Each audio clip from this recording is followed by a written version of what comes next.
right, let's talk about Ahsoka episode 3. Alan, give us the brief summary. And there's not much to say when it comes to the brief summary.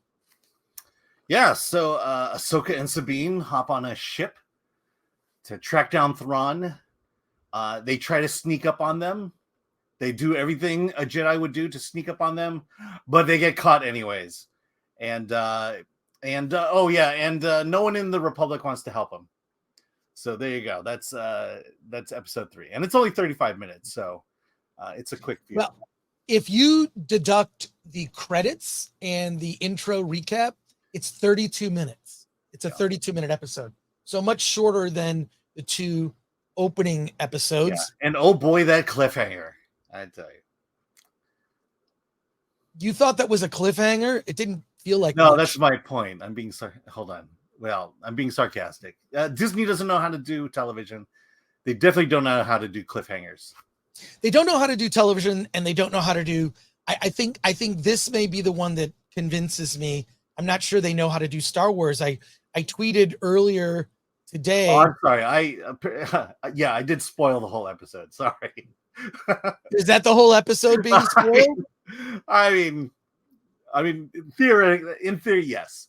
But okay, look, they had one good cliffhanger, and that was Sabine getting jabbed in the stomach at the end of the first episode, left for dead. Right, and then we've discussed now not only the emasculation of the legacy characters from Star Wars. You're looking at the emasculation of, an elegant weapon from a more civilized age. A lightsaber wound is meaningless. There are plenty of montages that you can find on social media or on YouTube of people getting stabbed with lightsabers. It used to be that every episode of Star Wars under George Lucas, and I tweeted out today from my personal Twitter feed at that Chris Gore, because that represents me. Film Threat doesn't necessarily represent me per se. Film Threat represents many voices, right? I like to think we represent the independent film community.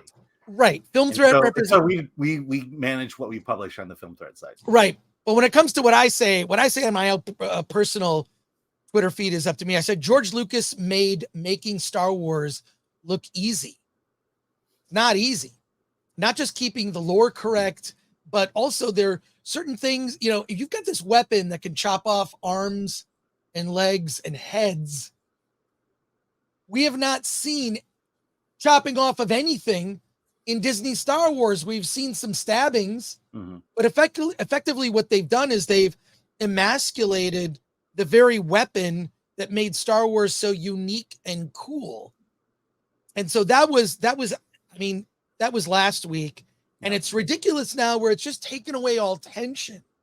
Yeah. It's taken away so much of the tension. And part of it might be, you said that like Lucasfilm or Disney can't do TV. I would say this. I would say that Star Wars was never a property that made good TV. Star Wars is an event that makes for great, epic films that are meaningful, that you could talk about for years.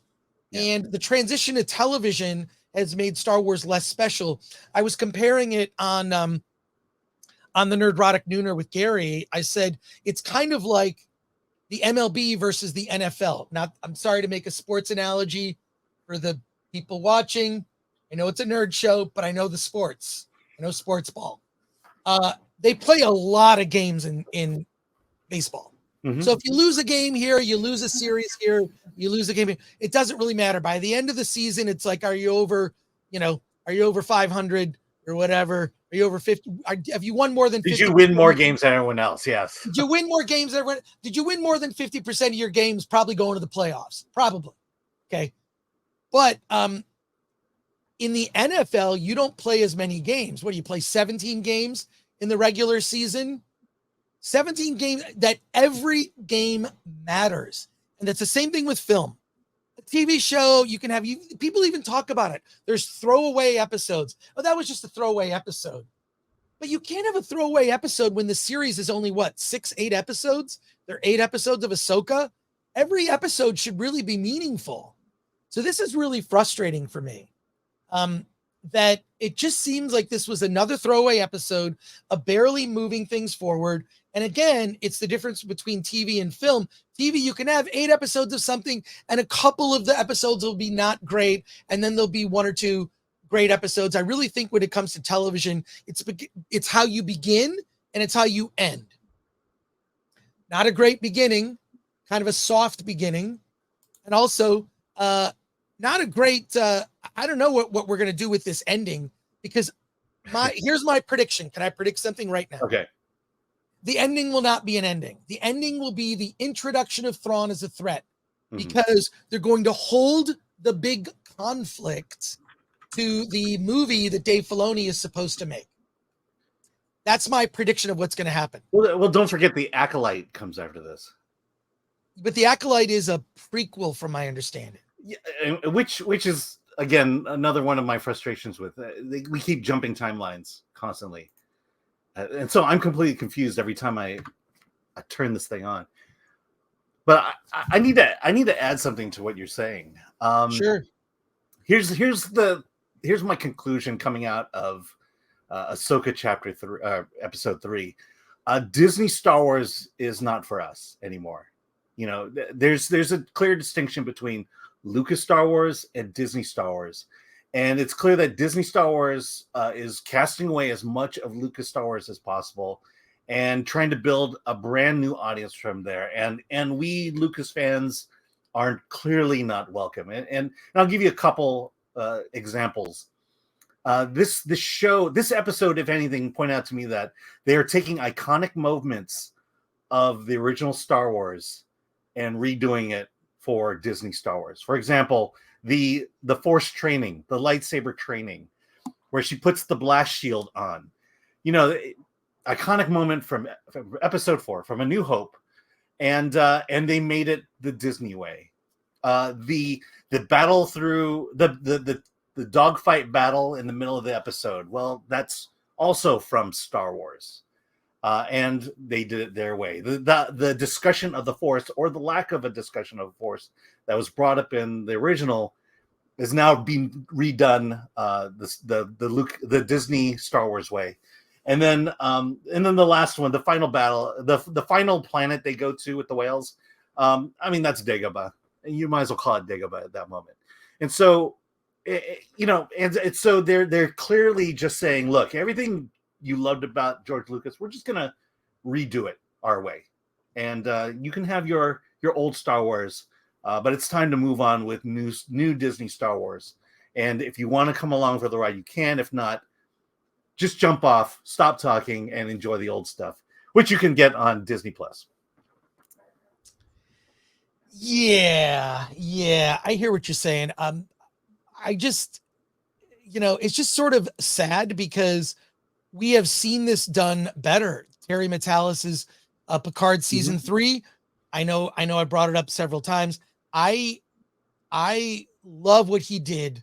He honored the legacy characters. He brought on new characters. He introduced a lot of interesting ideas, but wasn't too preachy. But let's admit, that's old Star Trek. That's not new Star Trek. Correct. Terry Metalis was the anomaly because it was for old Star Trek fans. It's kind of like their way of saying, hey, thanks for coming along the ride and building up this franchise, but you're no longer needed. So here's your gift, and now move on, and let's get back to new Star Trek. Right. Well, look, here are the key takeaways for me, and I'm going to get into a rant, because something, it's so simple, and when I point it out, you can't unsee it. I'll get to that with my gory details rant here. I don't know. Or is that what I'm calling it? Unless you have a new new animation for it, or are we? No, not a new. Well, maybe. So look, a couple key takeaways. One, much of what happened in this episode doesn't matter. Another takeaway is, and I'm gonna repeat something that Paul Chato said. So you can call him sexist for having said this, but I actually agree with what he said. He says women do not do as well gravitas. And there are a lot of actresses who are capable of this, but none of the actresses that we've seen in this show have brought a gravitas to it. Mhm. What is gravitas? Where an actor can literally be reading the phone book and you are riveted with what they're saying. There are certain actors who can do that. Samuel L. Jackson can do that. Alec Guinness, one of the best moments in the original Star Wars movie is where Alec Guinness tells you what the Force is. There are no special effects. They're just sitting in a room talking. Why is it that this speech about what the Force is so powerful? We haven't heard anything from any actor in all of the first 3 episodes of Ahsoka that would lead you to believe that there'd be any sense of gravitas. But the thing is that all comes down to casting actors. And I will just say, I feel like male actors are much better at doing this. Original Star Wars film, the first and Empire Strikes Back, whatnot, the first trilogy was shot in England, right, at Pinewood Studios, and they just hired local British actors, but they were like such seasoned actors. Even someone in such a minor role like General Dodonna. Okay, I know that over the 1,000 of you watching right now know who that is.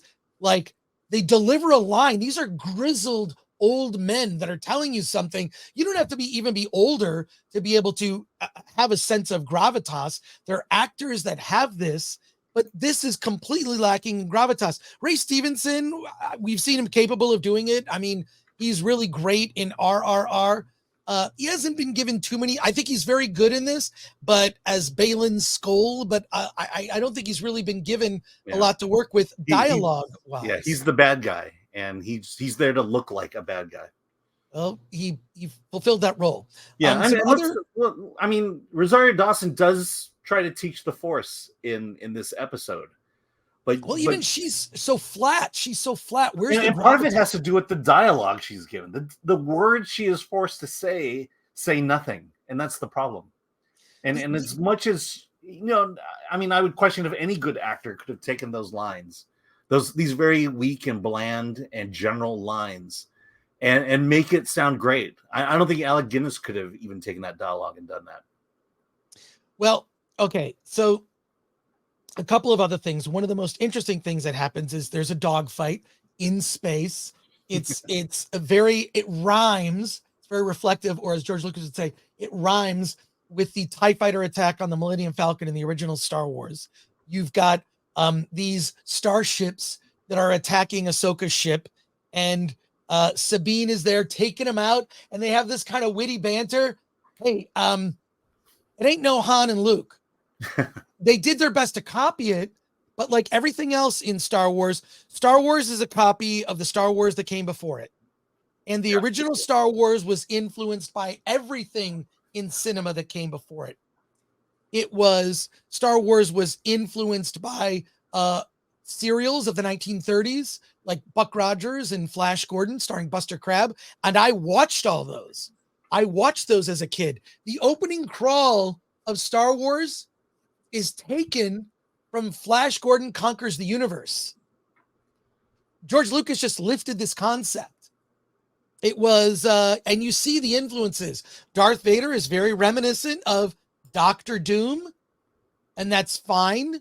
It's George Lucas threw all these things in a blender, put it on puree, and came up with something original, which was Star Wars. Star Wars was also influenced by Westerns and samurai films, but I would be surprised if the majority of creators involved in Ahsoka didn't know the source material well. And the source material is what influenced George Lucas.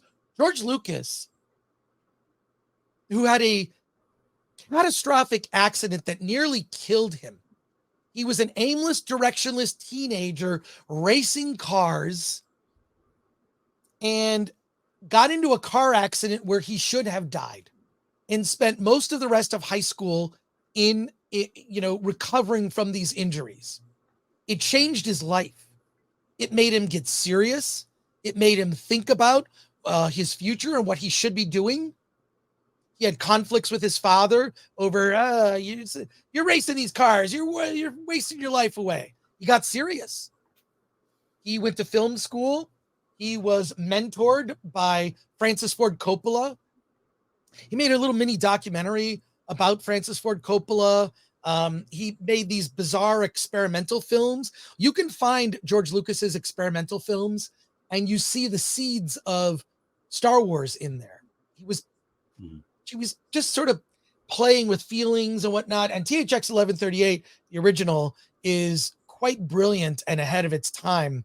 It's more relevant now than when it first came out. It's very much his take on Brave New World, right? Or 1984.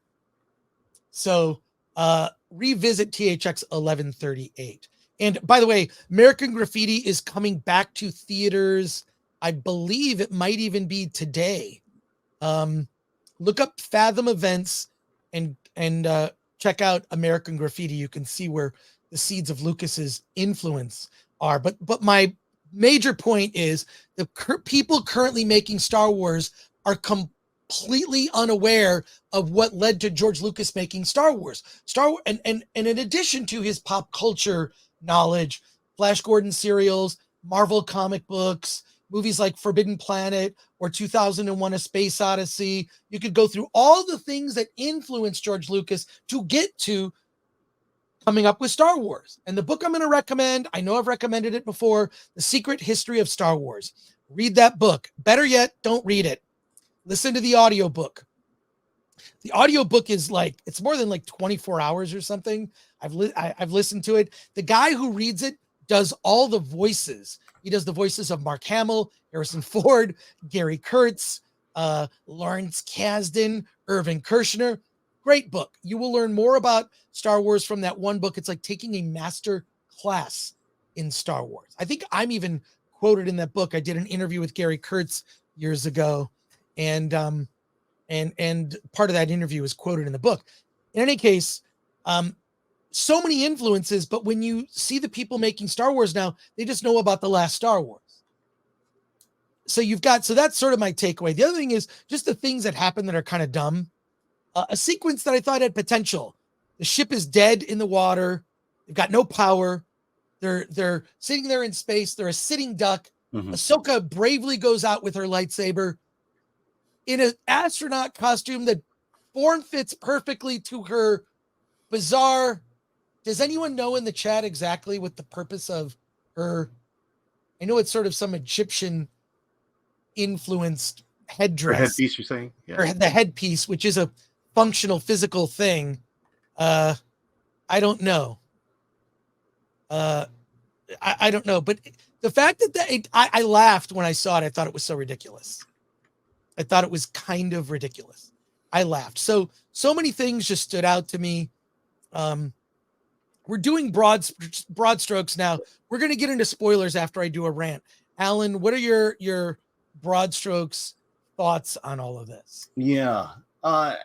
Look, I'm just looking at my notes here to make sure I do the ones that don't spoilers in it. But I think honestly, like I said, when I walked away with this, two things came to mind. One was that Disney Star Wars isn't for us old people anymore. And then second, I feel bad for the storytelling that this current generation is getting. The way this story is being told is, it reminds me of a comment I made back with Kenobi. It's as if someone had just taken their Star Wars toys, went out in the backyard and wrote an entire series. And I feel this exactly the same way. Because nothing is special in this show. Nothing is special in Star Wars anymore. And anyone can write it now. And anyone is writing it right now. There's just no excellence. There's no nuance. There's no creativity. There's just, and the upside on this is the people who wrote this, whoever was in the writer's room, they're on strike, not working right now. So, so there's an upside to this strike if there's anything. I guess I just think it just makes me miss George Lucas. Yeah. I think we may have been too tough on him when it came to the prequels. Yeah. honestly. So there you go. Bottom line is Ahsoka episode 3, it's not getting better. Barely anything happens. They're kind of changing the Force now into whoever just believes in it can just do it. I don't mind that. I think there should be people that are predisposed to be more talented in the Force, but they seem to be. Everyone has it. Everyone has the Force. Everyone has the Force now. Yeah. No one gets killed by a lightsaber. You know, it's like it's not special. It's not. Well, if everyone is special, no one is special. Yeah. And I believe, I'm predicting it now, that this series is going to end in a way that I'm not going to say it'll be directly a cliffhanger, but it will not be, the conflicts that are created in this series will not be concluded. We will be introduced to Grand Admiral Thrawn. That I'm convinced, because we've seen footage of Grand Admiral Thrawn in some of the teasers for Ahsoka. We've seen, and he's been cast already, so he's been cast. Yeah, we're gonna see Thrawn. We're gonna get to Thrawn, but he won't be defeated. With this series, and first of all, I'm even like annoyed with the fact that like they're not even creative with the names of things. I mean, the movie about Han Solo is called Solo. The series about Ahsoka is called Ahsoka. The series, the Boba Fett is called Boba Fett. The series about Obi-Wan Kenobi is called Obi-Wan Kenobi. Could you be less inspired? Probably one of the best titles. You know, The Empire Strikes Back, great title. Revenge of the Sith, great title. Star Wars used to have these titles. It is, you know, the marketing for these shows is uninspired. So, Ahsoka episode 3 not getting better. Let's get into now some Ahsoka spoilers. So pre-spoiler discussion. Do we even care at this point? Okay. I do have a question about something. Yeah. I have a question about something in particular. How does Hera have a young child that doesn't look like Hera? Is it an adopted child? Did I miss something in Rebels? So she has a son that approaches General Hera, played by Mary Elizabeth Winstead, who's a Twi'lek. She's a Twi'lek general who has just a human son that has a little green hair. What happened there? Yeah, she is the half human son of Kanan, which I believe is the Freddie Prinze Jr. character. Okay. Yeah, so that's, I know. I felt the same. No one explained this to me because I didn't watch Rebels. How much stuff is going to depend on my having watched Rebels? That's my point. You need to have seen Rebels to understand the show, but thankfully you don't need to have seen Star Wars to understand this show. Yeah, interesting. Yeah, I mean, just the fact that they refer to episodes 4, 5, and 6 as the Great War should say everything. You know, you don't need it. You don't need old Star Wars to know this one, because it was the Great War. Right. So, all right, Alan. In terms of spoiler talk, are there any other things you'd like to bring up? I brought up a couple of points. I you know, again, my prediction is that this story of Ahsoka is going to end with the introduction of Thrawn, with no conflicts resolved, leading to an event type film that Dave Filoni is set to direct, which will connect all of the characters. It's all hands on deck for all the characters for a Star Wars movie that will be in theaters, which is going to be dependent on you having seen Ahsoka, having seen Boba Fett, having seen Mandalorian season 1, 2, and 3, having seen, I guess you don't need to see Kenobi, having seen Rebels and the Clone Wars. That's all you need to do to see this movie that is coming soon from Lucasfilm, if it ever gets made. But Alan, what are your thoughts? In terms of, you know, this is how great the show is. I'm looking at spoilers, so to speak, and I just don't care. I think the most significant thing was there are whales in space. That was the thing I was going to get to. These are space whales that somehow are able to hyperspace. I think it's an incredibly dumb idea, which is why you didn't see it in the movies. See, I don't mind, like, look, I only care about what happens in the films. I only care about what happens in the films. Everything else is fine. The extended universe, the comic books, the shows for children, the cartoon shows for kids. I don't care about that stuff. It's fine. You know what you can do? You can mine that other stuff for good ideas. And I think that that's all it's good for. It's like development and, oh, there's some interesting ideas here.